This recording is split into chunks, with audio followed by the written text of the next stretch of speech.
Hello दोस्तों, स्वागत है आप सभी का स्वर संधि के भेदों में। आज हम स्वर संधि के भेद का जो है स्वर संधि का तीसरा भेद पढ़ेंगे, जिसको वृद्धि संधि के रूप में जानते हैं। इससे पहले हम जो है दीर्घ संधि और गुण संधि को पढ़ चुके हैं। आज हम जो है वृद्धि संधि की बात करेंगे और वृद्धि संधि सबसे आसान है समझने के लिए। किस प्रकार से इसको करेंगे, ध्यान से बात को सुनना।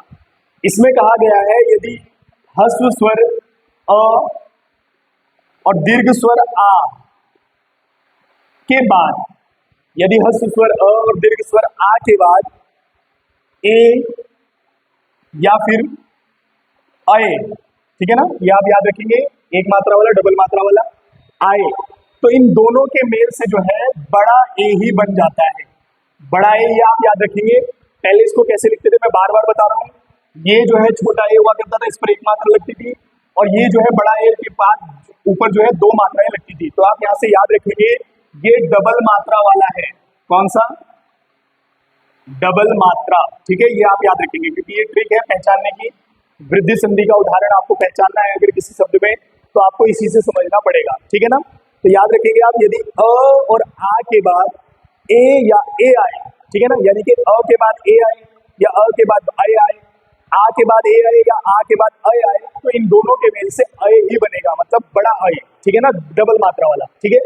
दूसरा उदाहरण है इसका, यदि ह्रस्व स्वर अ के बाद, ठीक है, आ आए, मतलब ह्रस्व स्वर अ के बाद या आ के बाद, ठीक है ना, क्या आए? ओ आए एक मात्रा वाला या फिर औ आए डबल मात्रा वाला, ठीक है ना। तो इन दोनों के मेल से जो है औ ही बनेगा। क्या बनेगा? औ ही बनेगा। ये आप यहां से याद रखिए। यदि अ के बाद या आ के बाद ओ या औ आए, तो इन दोनों के मेल से औ ही बनेगा। ये आप याद रखेंगे, डबल मात्रा, दो मात्रा वाला ओ औ, ठीक है ना। अ के बाद ओ आए या अ के बाद औ आए, आ के बाद ओ आए या आ के बाद औ आए, तो इन दोनों के मेल से औ ही बनेगा, ठीक है ना। ये है आपका कौन सा, किस संधि का उदाहरण है? वृद्धि संधि का उदाहरण है। अब इसके उदाहरण कर देखते हैं किस प्रकार से पूछेगा वो। जैसे एग्जाम्पल,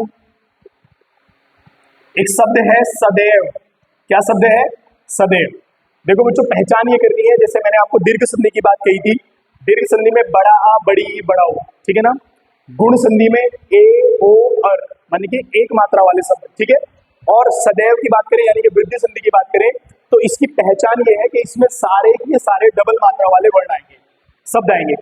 जिसमें भी डबल मात्रा लगी होगी, डबल मात्रा, ज्यादा मात्रा, मतलब वृद्धि, वृद्धि होगी, मात्राओं की वृद्धि होगी, तो वहां पर कौन सी संधि होगी? तो वहां पर जो है वृद्धि संधि होगी, ठीक है ना। जैसे आप पहले ही यहाँ पर पहचान कर सकते हैं, सदैव में दो मात्रा लगी है, तो सीधा सीधा समझ में आ रहा है कि कौन सी संधि है। तो ये सदैव में जो है वृद्धि संधि है। लेकिन फिर भी अगर आप कंफ्यूज हैं तो आप इसका संधि विच्छेद करके देख सकते हैं। किस प्रकार से मैं आपको बता रहा हूं। आप संधि विच्छेद करेंगे तो इसका संधि विच्छेद होगा सदा, ठीक है ना, धन एव, ठीक है, सदा धन एव, ये इसका संधि विच्छेद होगा। फिर इसमें स्वरों की बात करेंगे तो देखो, सदा दा में आ स्वर है, क्या है? आ स्वर है, और प्लस ए, यहां पर कौन सा स्वर है? ए स्वर है। तो देखो मैंने कहा था आ और ए के मिलने से क्या बनेगा? अय बनेगा। अय, ये बड़े वाला आय, ये यानी कि डबल मात्रा वाला आय। इसीलिए सदैव में कौन सी संधि हुई? तो सदैव में वृद्धि संधि हुई, ठीक है ना। एक शब्द और देख लेते हैं, ये आप याद रखेंगे। इसी प्रकार से आपको अगर इनके नियम पता चल गया तो किसी भी शब्द में संधि ढूंढना आपके लिए मुश्किल नहीं होगा एग्जाम में, ठीक है। एक शब्द और है जिसके बारे में देखते हैं, शब्द है वनौषधि। एक शब्द है वनौषधि, ठीक है ना। यहां से आप समझेंगे वनौषधि।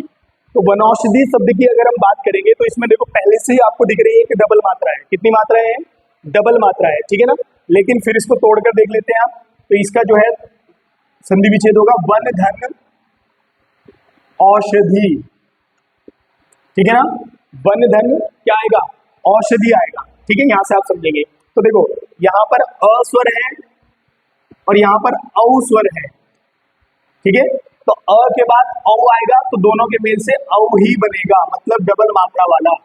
तो आपने ये ध्यान रखना है वृद्धि संधि में कि वृद्धि संधि में जो है हमेशा डबल मात्रा आएंगी, दो मात्राएं आएंगी, ठीक है ना। वहां पर वो जो है वृद्धि संधि का क्या होगा? उदाहरण होगा, ठीक है। तो आप यहां से समझ सकते हैं। तो ये थी आपकी वृद्धि संधि। वृद्धि संधि की आपको ट्रिक मैंने आपको बता दी है। आप याद रखेंगे डबल मात्रा, डबल मात्रा जहां पर भी होगी वहां पर ही वृद्धि संधि होगी, ठीक है ना। तो मिलते हैं अब अगली यण संधि को लेकर, और यण संधि भी आसान है, जिस तरीके से वृद्धि संधि गुण संधि आसान हुई, इसी तरीके से यण संधि भी आसान है। तब तक के लिए धन्यवाद।